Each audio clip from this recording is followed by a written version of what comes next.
Sure. The very nature of the law is use the word marijuana specifically because of Central and South America Correct. and that purposing through the South. Yep. So, the words that we choose and the path that we chose is entirely predicated off special interest, racism, fear of other. I mean, again, you're talking about socioeconomic and political ramifications that people chose, not based off what it did for people, but who was carrying and what that meant. And Right. I think that was the place that I came from in academia, was learning about the idea of prohibition being an invention.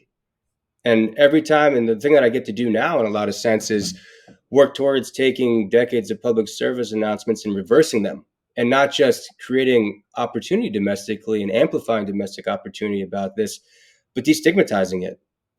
People, we have seen firsthand literature that dispels the idea of not just the lazy stoner idea, not just this being beneficial, but very productive for people to use on a recurring basis if it's done correctly.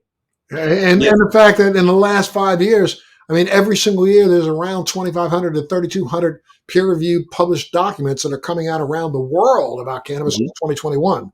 So therefore, to try to sit that, I mean, it trips me out sometimes when I listen to politicians or others saying, well, when we do the proper amount of research, we'll be able to understand. It's like, shut the you know what up. The research, there's more research already been done on cannabis than almost any other drug that's in the marketplace today.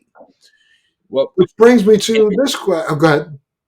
Well, I was going to say the thing that really drives the point home about the idea of politicians. This is a bipartisan issue, but the thing that came out recently that's really important highlighting is Curtis Hanna. He's a cannabis lobbyist in Minnesota. He went through the Nixon presidential library, through all the tapes. And in about 1971, and this is recorded and this is public, President Nixon, who is the architect of the Controlled Substance Act that we currently live with, specifically said to congressional White House aides that I don't think it's particularly dangerous.